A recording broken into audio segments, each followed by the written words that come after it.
Hi guys, welcome to my channel let's learn with mister LD. तो देखिए, आज हम चैप्टर 5 को पढ़ेंगे और एक्सरसाइज 5.1 को कंप्लीट करेंगे।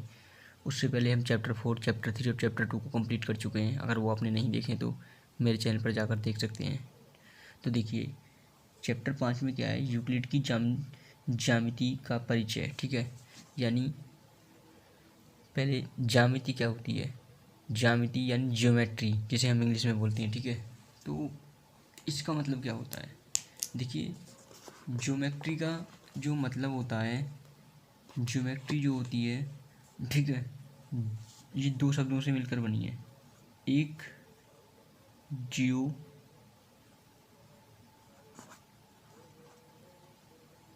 प्लस मैट्री।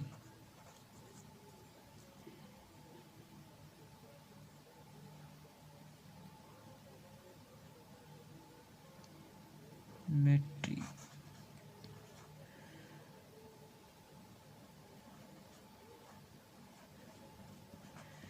ज्योमेट्रीन। ठीक है, तो इसका मतलब क्या होता है। इसका मतलब होता है अर्थ।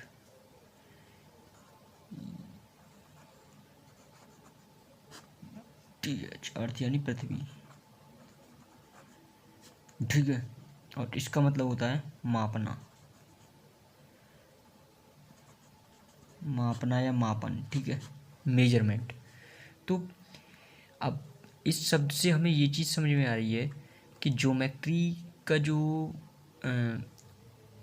प्रारंभ हुआ होगा वो पृथ्वी के मापने के लिए हुआ होगा। यानी पृथ्वी के मापने की जो आवश्यकता पड़ी होगी कि हम जैसे कोई भी आकृति है, मान लो ये इस प्रकार की भूमि है तो हम इसे कैसे नापेंगे, या इस प्रकार की भूमि है हम इसे कैसे नापेंगे, या कोई भी है, या फिर इस प्रकार की भूमि है हम इसे कैसे नापेंगे। तो ये जितनी भी आकृतियों को मापने के लिए जो एक पद्धति चलाई गई या एक सिस्टम बनाया गया, उसको हम क्या बोलते हैं, ज्योमेट्री। ठीक है, ज्यामिति। ठीक है, तो ये सब पहले भी थी, यूक्लिड से पहले भी थी, बट वो एक व्यवस्थित ढंग से कहीं पर लिखी नहीं हुई थी। बट जब यूक्लिड ने उन्हें एक व्यवस्थित ढंग से एक अपनी जो उनकी बुक थी एलिमेंट्स, उनका जो एक डॉक्यूमेंट्स था, उसमें उन्होंने इसको लिखा और सभी को अच्छे से समझाया कि एक पॉइंट क्या होता है, एक रेखा क्या होती है। ठीक है, एक पृष्ठ यानी एक समतल क्या होता है। ठीक है, जिसकी जिसकी लंबाई भी होती है और चौड़ाई भी होती है, वो एक पृष्ठ होता है या सरफेस होता है या समतल होता है। ठीक है, एक बिंदु क्या होता है, एक बिंदु की ना तो लंबाई होती है ना चौड़ाई होती है, कुछ नहीं होता। ठीक है, और लंबाई, एक रेखा क्या होती है, रेखा होती है एक चौड़ाई रहित लंबाई, यानी कि इसमें सिर्फ लंबाई लंबाई है, चौड़ाई नहीं है, तो एक रेखा होगी। तो इस प्रकार के सभी पॉइंट्सों को डिफाइन किया यूक्लिड ने। ठीक है, तो उसी के बारे में हम पढ़ेंगे। तो उन्होंने कुछ अभिधारणाएं दी और कुछ अभिग्रहित दिए। देखिए, अभिधारणाएं जो होती हैं यूक्लिड की, वो अभिधारणाएं ऐसी हैं कि अभिधारणाएं जो हैं इनकी, वो केवल और केवल ज्योमेट्री के लिए मान्य हैं, और जो इनके अभिग्रहित हैं वो ऑल ओवर द मैथ के लिए एप्लीकेबल हैं। ठीक है, मान्य हैं, सभी सभी जगह मतलब सही साबित होंगे इनके जो अभिग्रहित हैं। तो देखिए, इन्होंने कुछ डेफिनेशन दी, पहले उन डेफिनेशंस को पढ़ते हैं। ठीक है, देखिए इन्होंने क्या कहा। एक बिंदु यानी पॉइंट वह है जिसका कोई भाग नहीं होता। ठीक है, क्योंकि देखिए, जैसे एक बिंदु है, एक बिंदु क्या होगा, मान लो ये एक बिंदु है, तो एक बिंदु है ना, इसका कोई भाग नहीं है। ठीक है, एक बिंदु है बस, ये ना इसके पास लंबाई है ना चौड़ाई है। ठीक है, तो एक बिंदु है सिर्फ। तो यही उन्होंने डिफाइन किया है। देखिए, एक रेखा चौड़ाई रहित लंबाई होती है। तो एक रेखा मतलब, देखिए ये रेखा एक मैंने खींची, तो इसके पास कोई चौड़ाई नहीं है, सिर्फ लंबाई है। जो बस यही इन्होंने यहाँ पे लिखा है सिंपल वे में, कि एक रेखा चौड़ाई रहित लंबाई होती है। एक रेखा के सिरे बिंदु होते हैं। ठीक है, मतलब एक रेखा है, ठीक है, ये रेखा है, ठीक है, जिसको हम रेखाखंड कहते हैं। ठीक है, तो देखिए ये ए है और ये बी है। ठीक है, तो इसके जो सिरे हैं, जो इसकी स्टार्टिंग और एंडिंग पॉइंट है, वो दो बिंदु हैं। ठीक है, ए और बी। ठीक है, तो वही बातें कह रहा है यहाँ पे। और देखिए, एक सीधी रेखा ऐसी रेखा है जो स्वयं पर बिंदुओं के साथ सपाट रूप से स्थित होती है। यानी कि एक सीधी रेखा, देखिए जैसे मान लो ये एक बिंदु है, ये एक बिंदु है, ये एक बिंदु है, ये एक बिंदु है, ये एक बिंदु है, एक बिंदु है, एक बिंदु है, इन सबको मिला दें तो एक रेखा बन जाएगी ना। ठीक है, तो बस ये यही बोल रहा है कि एक रेखा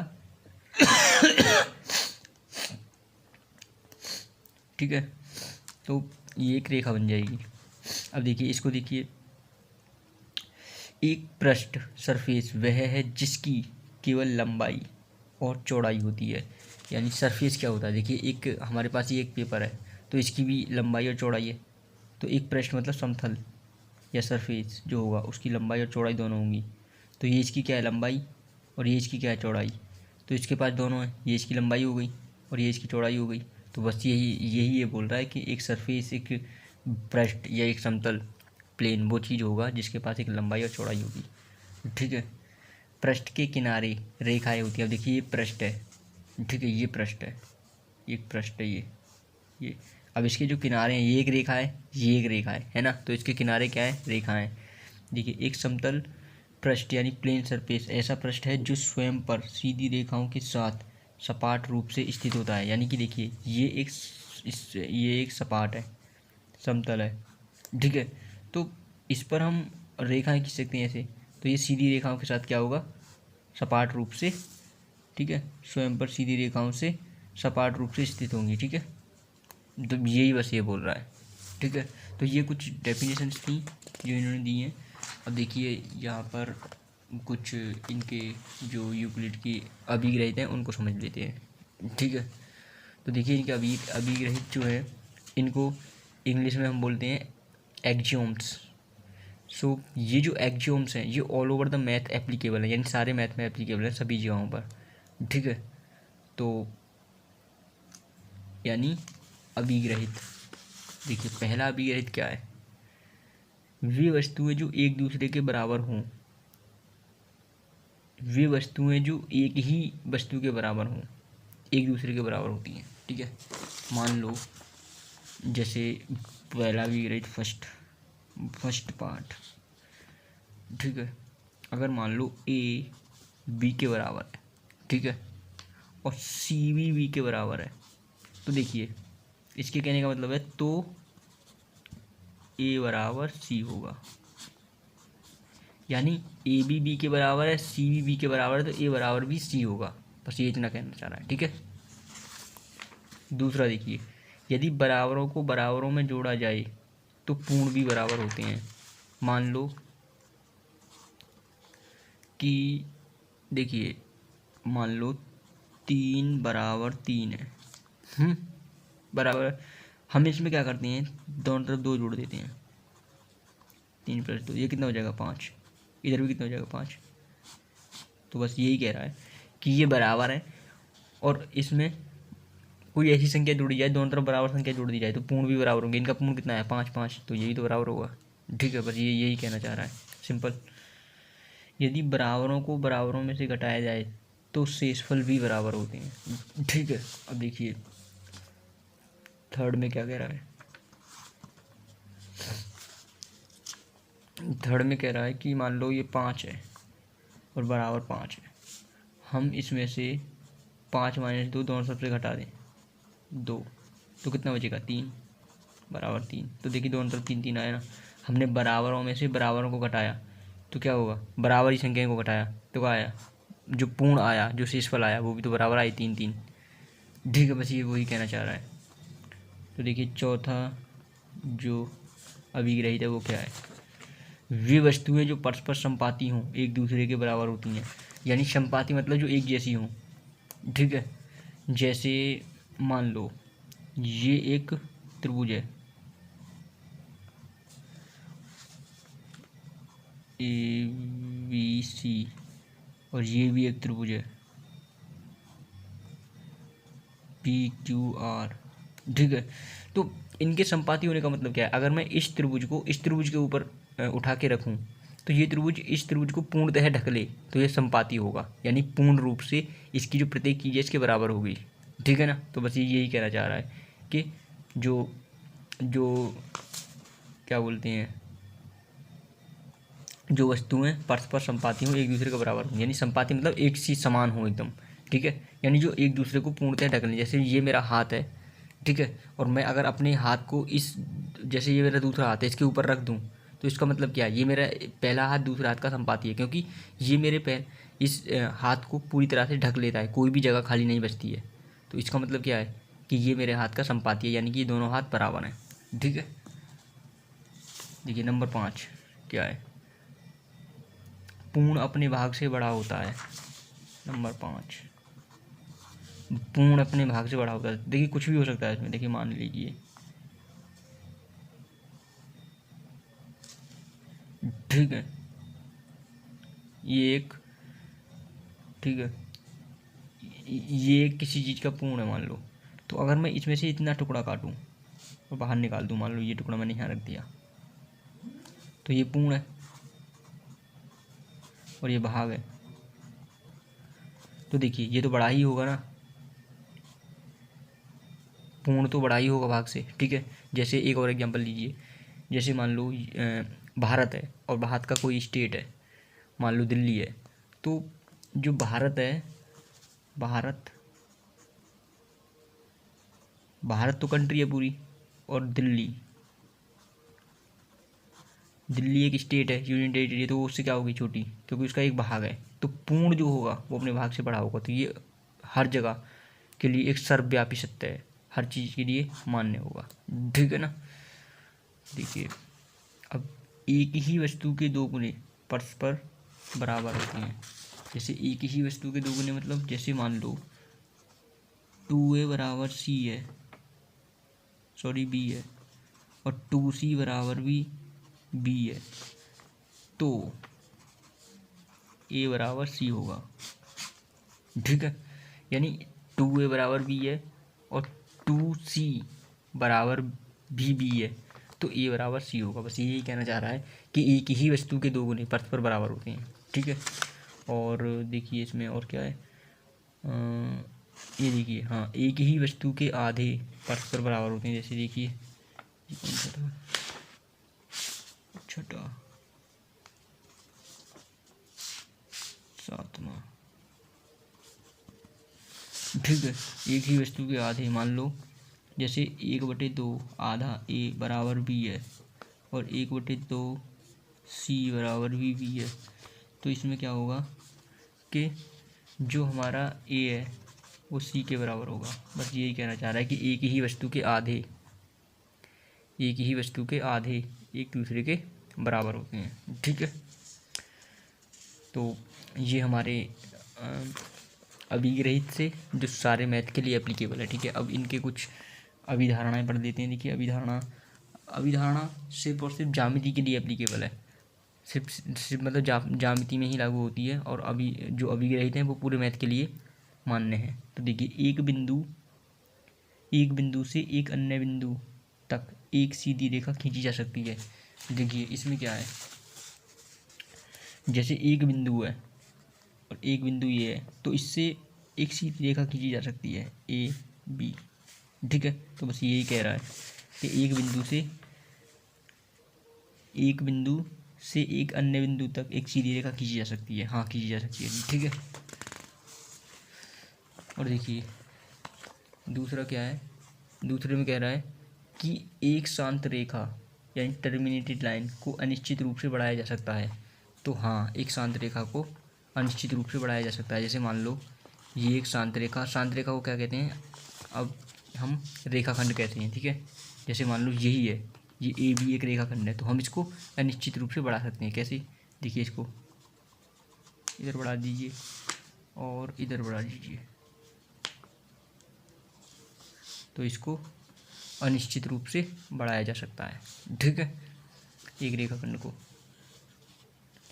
ठीक है। अब देखिए सभी समकोण एक दूसरे के बराबर होते हैं, ठीक है, या किसी को केंद्र मानकर और किसी त्रिज्या से एक वृत्त खींचा जा सकता है। देखिए मान लो हमने इस बिंदु को एक केंद्र मान लिया, ठीक है, मानकर किसी त्रिज्या से एक वृत्त खींचा जा सकता है, हाँ खींचा जा सकता है। मान लो ये हमने केंद्र माना और ये इतनी त्रिज्या ले ली, तो इससे अगर हम ऐसे घुमाएंगे, जब हम प्रकार लेंगे, ठीक है, जब कंपास लेंगे तो ये क्या बन जाएगा, एक वृत्त बन जाएगा। ठीक है, एक बिंदु से अगर हम एक त्रिज्या खींचेंगे और उसे ऐसे घुमा देंगे तो वो क्या बन जाएगा, वृत्त बन जाएगा। वो यही कहना चाह रहा है। देखिए सभी समकोण एक दूसरे के बराबर होते हैं। इसको जी अभिधारणा चौथी वो क्या कह रही है, सभी समकोण, यानी कि देखिए ये एक समकोण है, सपोज ये एक समकोण है और ये एक समकोण है इतना बड़ा, तो देखिए दोनों बराबर होंगे क्योंकि ये भी 90 डिग्री है और ये भी 90 डिग्री है। ठीक है, उससे फ़र्क नहीं पड़ेगा कि ये बड़ा है छोटा है, तो ये वही कह रहा है कि सभी समकोण बराबर होते हैं, ये भी 90 डिग्री होगा और ये भी 90 डिग्री होगा। ठीक है, अब देखिए लास्ट, यदि एक सीधी रेखा दो सीधी रेखाओं पर गिरकर अपने एक ही ओर दो अंतःकोण इस प्रकार बनाए कि उन दोनों अंतःकोणों का योग मिलकर दो समकोणों से कम हो, यानी दो समकोणों से मतलब एक समकोण का योग कितना होता है 90, तो दो समकोणों का योग मतलब 180, यानी 180 से कम हो, तो वे दोनों सीधी रेखाएं अनिश्चित रूप से बढ़ाए जाने पर उसी ओर मिलती हैं जिस ओर यह योग एक दो समकोणों से कम होता है। यानी कि देखिए जैसे मान लो ये हमारे दो रेखाएं हैं, ठीक है, इस प्रकार से, ये इस प्रकार से हमारी दो रेखाएं हैं और हमने इसको ऐसे काटा, तो मान लो ये कोण एक है और कोण दो है, तो अगर कोण एक प्लस कोण दो जो है वो लेस देन 180 है।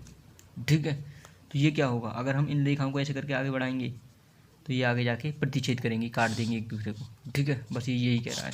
ठीक है, ठीक है ना।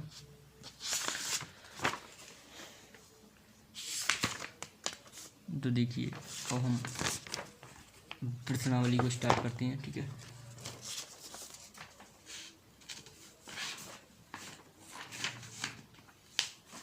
प्रश्नावली 5.1 को स्टार्ट करते हैं। ठीक है, क्वेश्चन नंबर 1,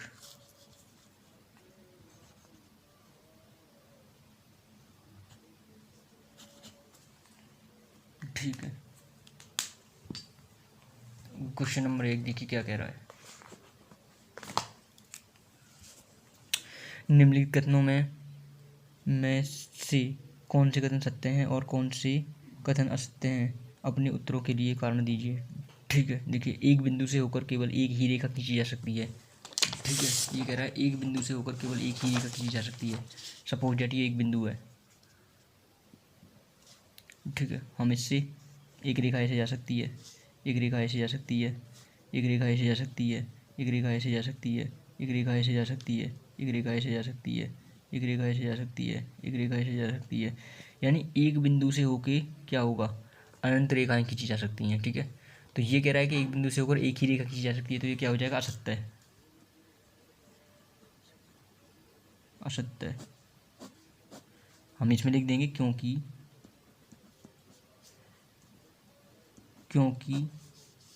एक बिंदु से होकर अनंत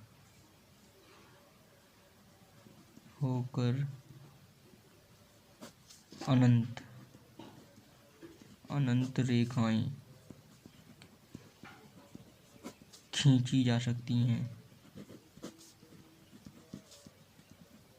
सकती हैं, ठीक है, अनंत रेखाएं खींची जा सकती हैं। ठीक है,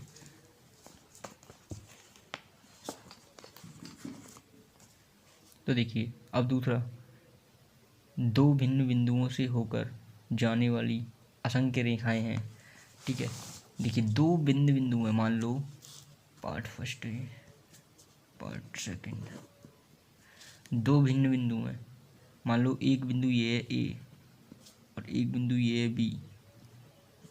ठीक है, तो ये कह रहा है कि इन दो बिंदुओं से होकर असंख्य रेखा खींची जा सकती है, किंतु हम देख रहे हैं कि दो बिंदुओं से तो केवल एक ही रेखा खींची जा सकती है, तो इसमें क्या होगा, ये भी क्या हो जाएगा, असत्य है, असत्य है। हम लिखेंगे इसमें क्योंकि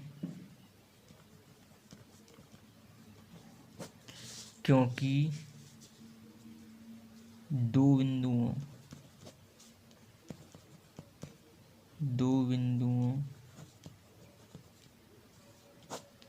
दो बिंदुओं से होकर एक ही रेखा खींची जा सकती है।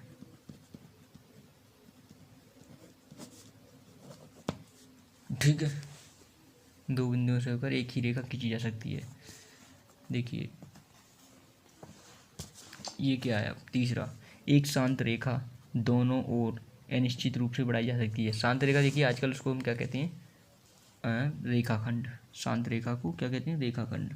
ठीक है, तो देखिए मान लो ये हमारे पास एक रेखाखंड है, ये ए पॉइंट है और ये बी पॉइंट है। ठीक है, तो हम इसे अनंत रूप से बढ़ा सकते हैं, इधर भी।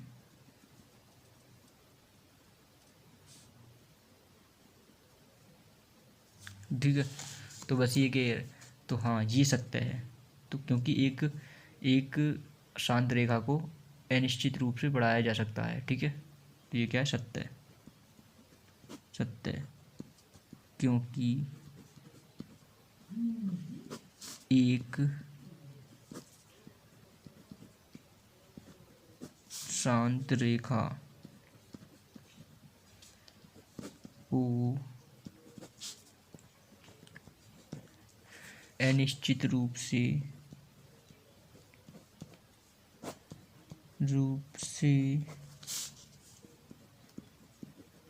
बढ़ाया जा सकता है,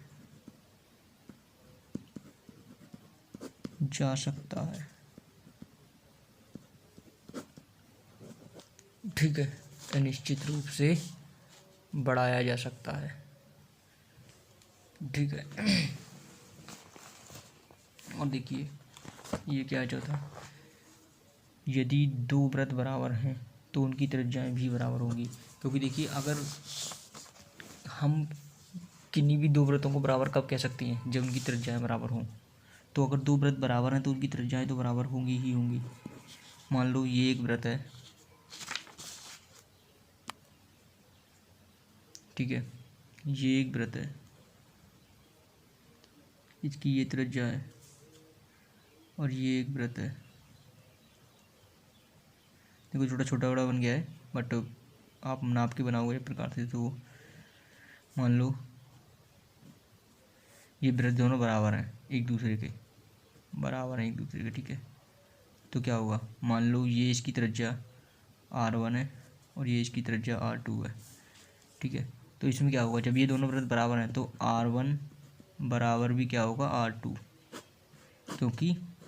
क्योंकि दोनों वृत्त बराबर हैं। ठीक है, यदि तो हम लिख देंगे, यदि दो वृत्त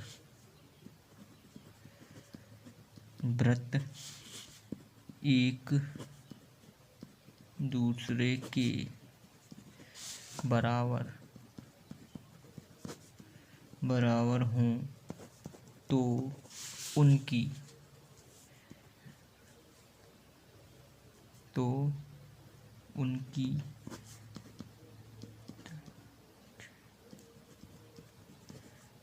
त्रिज्याएं भी बराबर होती हैं।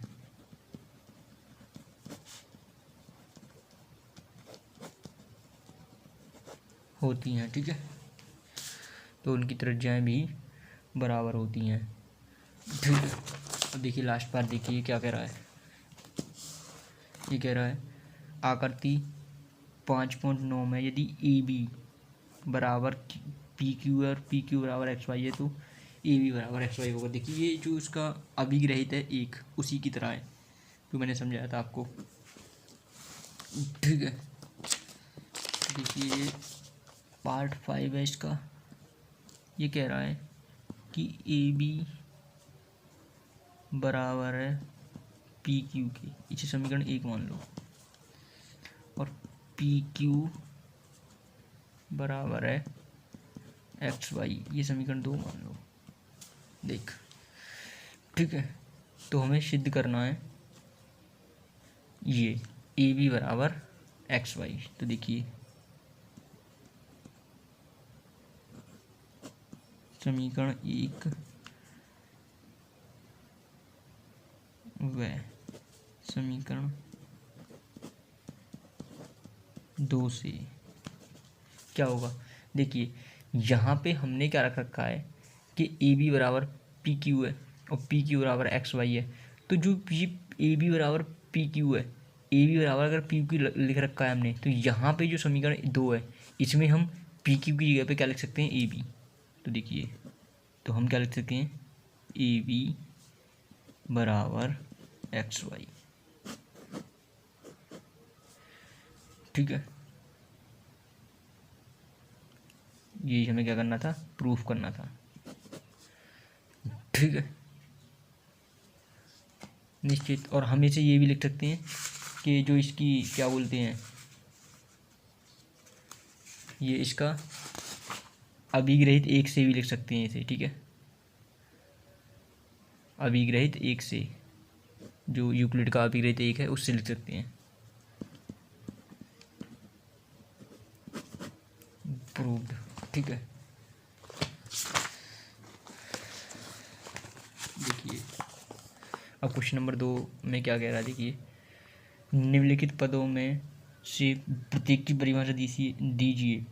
क्या इनके लिए कुछ ऐसे पद हैं जिन्हें परिभाषित करने की आवश्यकता है, वे क्या हैं और आप इन्हें कैसे परिभाषित कर पाएंगे। ठीक है, देखिए समांतर रेखाएं क्या होती हैं। ठीक है, ऐसी दो रेखाएं जो आपस में कभी भी प्रतिच्छेद ना करें और जिनके बीच की दूरी समान हो, क्या होती हैं, समांतर रेखाएं होती हैं। ठीक है,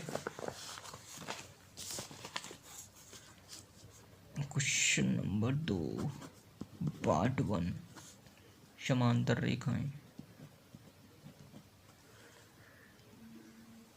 तो देखिए समांतर रेखाएं मैंने इन्हें लिख लिया है अब, और मैं आपको अब समझा देता हूँ। समांतर रेखाएं क्या होती हैं, ऐसी दो रेखाएं जो एक दूसरे को कभी भी प्रतिच्छेद ना करें और जिनके बीच की दूरी क्या हो, समान हो। जो ऐसी रेखाएं जो एक दूसरे को कभी भी प्रतिच्छेद ना करें और जिनके बीच की दूरी समान हो, समांतर रेखाएं कहलाती हैं। ठीक है, जैसे देखिए ए बी जो रेखा है वो समांतर है सी डी के। ठीक है, तो इनके बीच की जो दूरी है वो समान है और ये कभी भी एक दूसरे को प्रतिच्छेद नहीं करेंगी, तो ये क्या होती हैं, समांतर रेखाएं। अब देखिए लंब रेखाएं क्या होती हैं, जो ऐसी दो रेखाएं जो एक दूसरे पर समकोण बनाती हैं, लंब रेखाएं कहलाती हैं। देखिए जैसे ये एक रेखा है और मैंने इस पर एक सीधी रेखा खींच दी, तो वो क्या हो जाएंगी, दोनों लंब रेखाएं हो जाएंगी क्योंकि एक दूसरे पर समकोण बना रही हैं। ठीक है, एक रेखाखंड क्या होता है, जिसके दो अंतः बिंदु होते हैं, जिस रेखा के दो अंतः बिंदु होते हैं या अंतः बिंदु हों, वो क्या कहलाता है, रेखाखंड कहलाता है। जैसे कि देखिए ये ए बी है, ये यहाँ पे ये ए है पॉइंट और ये पॉइंट बी है। ठीक है, तो ये क्या है, एक रेखाखंड है। ठीक है, और देखिए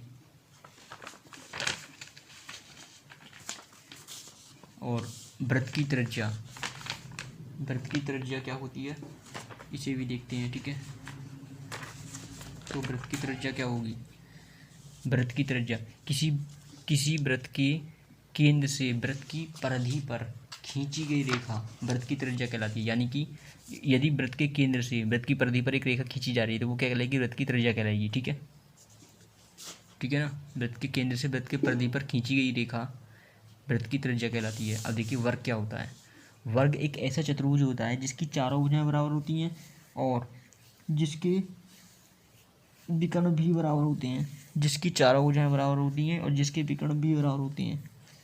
ठीक है, और देखिए ये ए बी सी डी एक वर्ग है, बट इसके जो प्रत्येक कोण है वो क्या होगा, 90 डिग्री होगा। ठीक है, इसका प्रत्येक कोण क्या होगा, 90 डिग्री होगा, समकोण होगा। ठीक है, 90 डिग्री का, और इसके विकर्ण भी बराबर होंगे। विकर्ण क्या होते हैं, ये जो बीच में इनके में रेखाएं होती हैं, ये वाली, ये उनके क्या होते हैं, विकर्ण। ये एक बी डी विकर्ण होगा और एक ये ए सी विकर्ण होगा। यानी कि एक तो ए बी बराबर बी सी बराबर सी डी बराबर ए डी, एक तो ये होगा और एक होगा ए सी बराबर होगा बी डी के, यानी ये इसके विकर्ण है। ये दो चीज़ संतुष्ट होंगी तो ये क्या हो जाएगा, वर्ग हो जाएगा।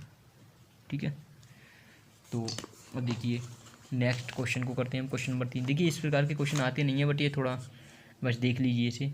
देखिए नीचे दी हुई दी गई दो अभिधारणाओं पर विचार कीजिए। ये कह रहा है दो भिन्न बिंदु ए और बी दिए रहने पर एक तीसरा बिंदु सी ऐसा विद्यमान है जो ए और बी के बीच स्थित होता है, ए और बी के बीच स्थित होता है। ठीक है, तो क्वेश्चन नंबर 3 को देखिए करते हैं। क्वेश्चन नंबर 3 क्या कह रहा है, मान लो दो बिंदु हैं, एक बिंदु ए है यहाँ पे, एक बिंदु बी है यहाँ पे। ठीक है, इनके बीच एक बिंदु सी इस प्रकार विद्यमान है। ठीक है, तो यहाँ जाएगा। ठीक है, ये बिंदु सी है। ठीक है, बीच स्थित है। तो बस इतना कह रहा है ये। हाँ, हो सकता है। ठीक है, फर्स्ट कंडीशन।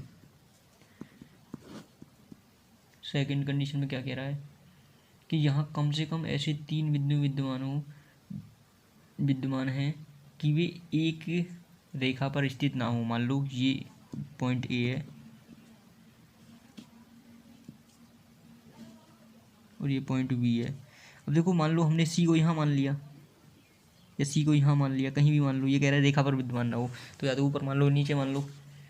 ठीक है, तो ये कह रहा है क्या इन अभिधारणाओं में कोई अपरिभाषित शब्द है, क्या ये अभिधारणाएं अविरोधी हैं, क्या ये यूक्लिड की अभिधारणाओं से प्राप्त होती हैं। तो देखिए इसमें क्या है, देखिए इसमें एक्सप्लेन करने के लिए अपरिभाषित शब्द बहुत है। देखिए अपरिभाषित शब्द क्या हो जाएंगे, बिंदु। इसने बिंदु की कोई डेफिनेशन नहीं दी है, बिंदु एक अपरिभाषित शब्द है इसमें। रेखा, रेखा की भी कोई डेफिनेशन नहीं दी है इसमें। ठीक है, बिंदु और रेखा की भी कोई इसने डेफिनेशन नहीं दी है। और क्या है इसमें, बिंदु, रेखा। ठीक है, हाँ, बिंदु और रेखा। ठीक है, इन दोनों की कोई डेफिनेशन नहीं दी है इसने। तो देखिए ये यूक्लिड की अभिधारणाओं का अविरोध तो नहीं करती हैं। ठीक है, क्योंकि ये तो यूक्लिड की अभिधारणा से ही प्राप्त होता है। अगर यूक्लिड की अभिधारणा में ये कहता है कि अगर दो बिंदु हैं ए बी हैं तो उनका बीच एक मध्य बिंदु सी है, मतलब एक ही मध्य बिंदु होगा सी। तो ये तो ठीक है, ये सिर्फ समझने के लिए सवाल है, क्वेश्चन। थोड़ा ये इस प्रकार के क्वेश्चन तो पेपर में नहीं आते हैं। ठीक है, तो ठीक है, तो इसमें अपरिभाषित शब्द क्या हो जाएंगे, बिंदु, रेखा, ये पॉइंट क्या हो जाएंगे, अपरिभाषित शब्द हो जाएंगे। ठीक है, तो देखिए हम नेक्स्ट क्वेश्चन करते हैं, क्वेश्चन नंबर 4। ठीक है, ये क्वेश्चन बहुत बढ़िया है। क्वेश्चन नंबर 4 देखिए इसमें क्या कह रहा है। क्वेश्चन नंबर 4 में यदि दो बिंदुओं ए और बी के बीच एक बिंदु सी ऐसा स्थित है कि ए सी बराबर बी सी, तो सिद्ध कीजिए कि ए सी सिद्ध कीजिए कि ए सी बराबर 1/2 ए बी है। एक आकृति खींचकर इसे स्पष्ट कीजिए। ठीक है, ये कह रहा है। तो देखिए पहले एक रेखा खींचेंगे हम, ये पॉइंट ए है, ये वाला ए और ये वाला बी, इनके ही एक मध्य में स्थित है बिंदु सी। और इसने हमें दिया है कि ए सी बराबर है बी सी के, ए सी बराबर है बी सी के दिया है ये।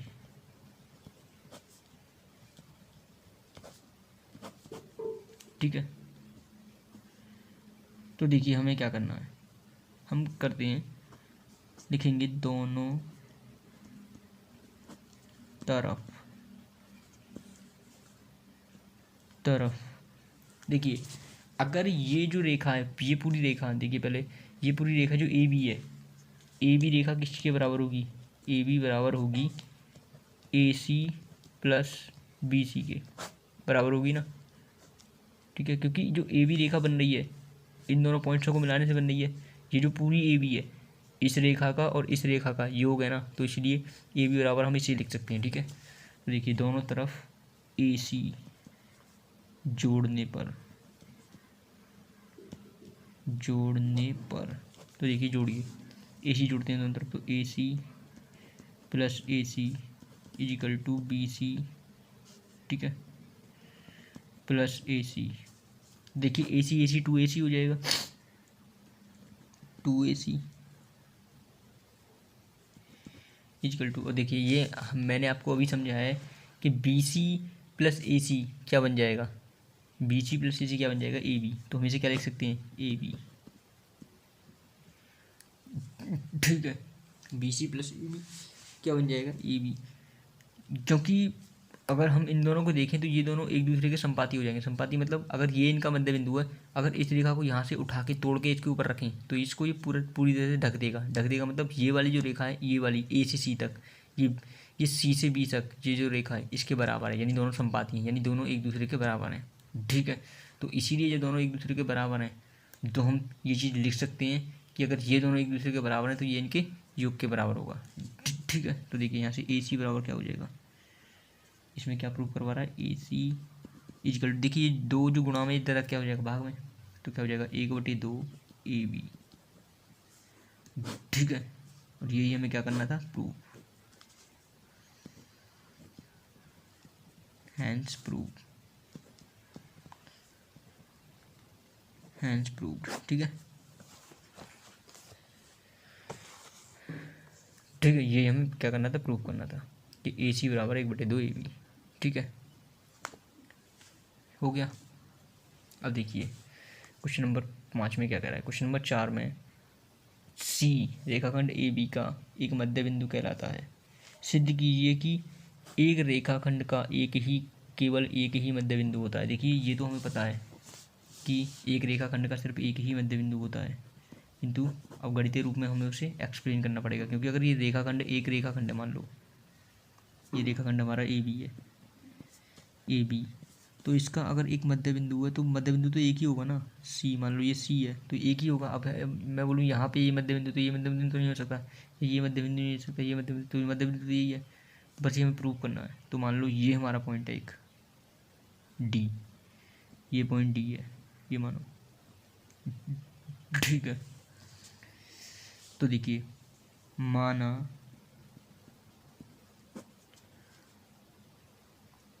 रेखा ए बी का मध्य बिंदु डी है। ठीक है, तब अगर मध्य बिंदु डी है तो क्या होगा इसमें, अगर मध्य बिंदु डी है तो इसमें क्या होगा कि जो ए डी होगा वो बी डी के बराबर होगा। तब जो ए डी है, ए डी बराबर किसके होगा, बी डी के। देखिए ए डी जो है वो बी डी के बराबर होगा अगर ये मध्य बिंदु है तो, समीकरण 1। ठीक है, अब देखिए किंतु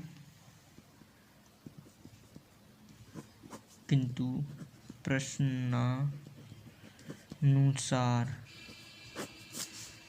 ए बी का मध्य बिंदु सी है। तब क्योंकि प्रश्न में क्या दिया है हमें कि मध्य बिंदु सी है। ठीक है, तो हम अब क्या करेंगे, अगर मध्य बिंदु सी है तो क्या होगा, ए सी बराबर किसके होगा, बी सी के। तो ए सी बराबर हो जाएगा बी सी के, बी सी के, ये समीकरण 2 मान लो। ठीक है, तो देखो इसमें क्या करेंगे कि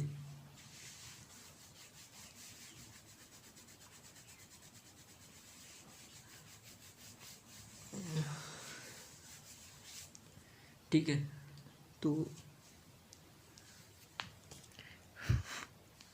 देखिए हम क्या करें, समीकरण 1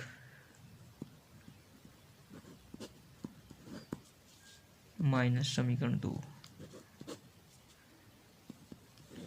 इन समीकरण 1 में से समीकरण 2 को घटा दो। तो देखिए क्या करेंगे, इधर क्या है ए डी, तो A D minus A C equal to, इधर क्या बी डी, तो B D minus B C, ये हो गया।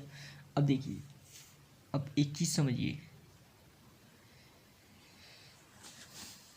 कि देखिए अगर ये जो रेखा ए डी है, ए डी में से अगर हम ए सी को घटाएंगे तो क्या बचेगा, अगर ए डी में से ए सी को घटाएंगे, ठीक है, तो ये डी सी है, ये डी सी माइनस का बचेगा ना। देखो अगर हम क्या करें कि 5 में से 3 को घटाएं तो क्या बचेगा 2, बट अगर 3 में से 5 को घटाएं तो क्या बचेगा -2, है ना। तो हमने क्या किया है, देखिए यहाँ पे जो हम कर रहे हैं वो क्या कर रहे हैं, देखिए ये डी सी है, ए डी में से ए सी को घटा रहे हैं। देखिए ए डी में से ए सी को घटा रहे हैं, जो ए डी वाली लाइन है वो इतनी लंबी है सिर्फ, और ए सी वाली लाइन ये पूरी है। तो जब इसको घटाएंगे, जब ए डी में से ए सी को घटाएंगे तो ये बचेगा डी सी बचेगा ना। देखो मानो हम ऐसे करते कि ए सी बराबर क्या होगा, ए सी बराबर क्या होगा, देखिए ए सी बराबर क्या होगा, A D plus D C, ठीक है। क्योंकि जो ये ए डी ए सी है वो इसके और इसके योग के बराबर है ना। तो अगर देखिए हम यहाँ से, अब देखिए हम निकालते हैं ए डी माइनस ए सी। तो अगर हम ए डी माइनस ए सी निकालें, ठीक है, तो हमारे पास क्या बचेगा, डी सी बचेगा। तो देखो ए डी माइनस ए सी निकालेंगे हम, ए डी माइनस ए सी। तो देखिए ए डी माइनस ए सी कैसे आएगा, यहाँ देखिए कि हम डी सी को इधर लाएं तो माइनस के डी सी और इक्वल टू ए डी, और ये ए सी इधर जाएगा तो ए सी, ठीक है। तो ए डी माइनस ए सी जब हम निकाल लें तो क्या आ रहा है, माइनस के डी सी आ रहा है ना, माइनस के डी सी। तो यहाँ लिखेंगे माइनस के डी सी, माइनस के डी सी इक्वल टू, ऐसे ही यहाँ पर भी अप्लाई होगा। देखिए ये बी डी बराबर क्या होगा, बी डी बराबर होगा, बी डी जो होगी, बी डी जो है हमारी वो डी सी और प्लस बी सी के बराबर है, यानी B C plus D C के बराबर है। तो देखिए हमें यहाँ पे किसकी वैल्यू निकालनी है, B D minus B C की। तो B D minus B C कैसे निकालेंगे, अब बी डी में से B D minus B C बराबर डी सी। ये जो बी सी है इधर ले आए तो माइनस की हो गई, तो क्या बचा हमारे पास डी सी बचा ना, बचा डी सी। तो इसके स्थान पे हम क्या लिख देंगे, डी सी। अब देखिए ये जो है डी सी माइनस की, इधर डी सी प्लस की है, तो हम क्या करें, इस डी सी को इधर ले आओ, ठीक है। तो इधर क्या बचेगा, 0। तो 0 बराबर क्या हो जाएगा, D C plus D C. तो देखिए एक डी सी और एक डी सी कितने हो गए, 2 डी सी। तो 2 डी सी बराबर 0। तो डी सी बराबर क्या हो जाएगा, 0। तो देखिए डी सी बराबर अगर 0 आ रहा है, यानी डी से सी तक की दूरी जो है वो डी 0 आ रही है। तो इसका मतलब क्या है, इसका मतलब ये है कि एक रेखा का सिर्फ एक ही मध्य बिंदु हो सकता है, यानी ये जो डी बिंदु है या सी बिंदु है ये एक ही बिंदु है, ये संपाती हैं दोनों, यानी एक ही बिंदु पर स्थित हैं, ठीक है। तो इससे ये प्रतीत होता है कि एक रेखा का सिर्फ एक ही मध्य बिंदु होता है, ठीक है। तो हम लिखेंगे डी सी बराबर 0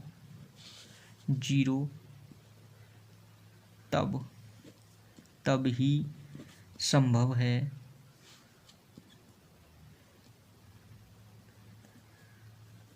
है जब डी व सी एक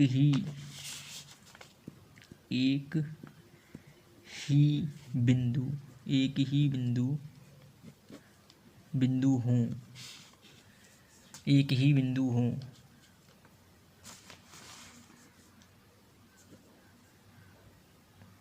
बिंदु हों। तो इसलिए एक रेखा का केवल एक ही मध्य बिंदु होता है, ठीक है। ये हम लिख देंगे, इसलिए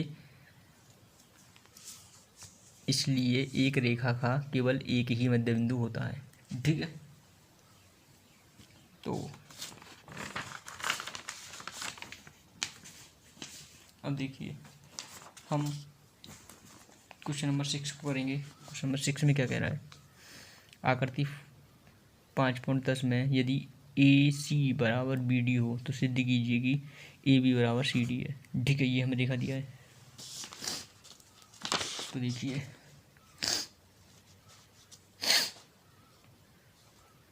क्वेश्चन नंबर 6, देखिए ये हमें ए सी बराबर बी डी दिया है और हमें सिद्ध करना है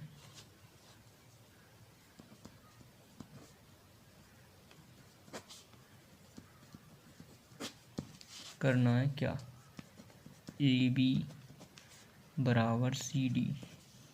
ठीक है, ए बी बराबर सी डी हमें सिद्ध करना है। तो देखिए ये रेखा है हमारी, ये पॉइंट और ये पॉइंट हमारा, ये पॉइंट हमारा ए है, ये पॉइंट हमारा बी है, ये पॉइंट हमारा सी है, ये बी, ये सी, ये डी। ठीक है, तो देखिए हम क्या करें,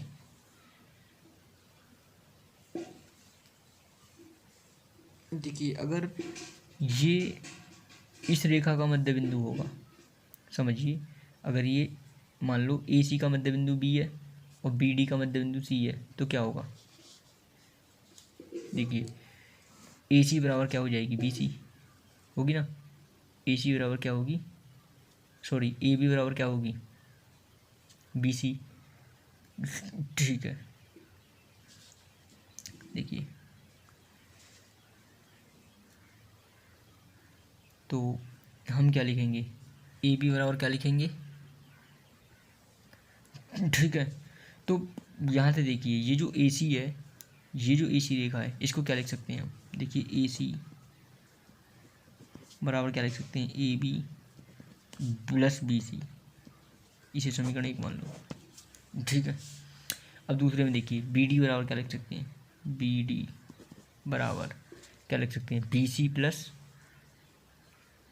ठीक है, तो B C plus C D समीकरण 2।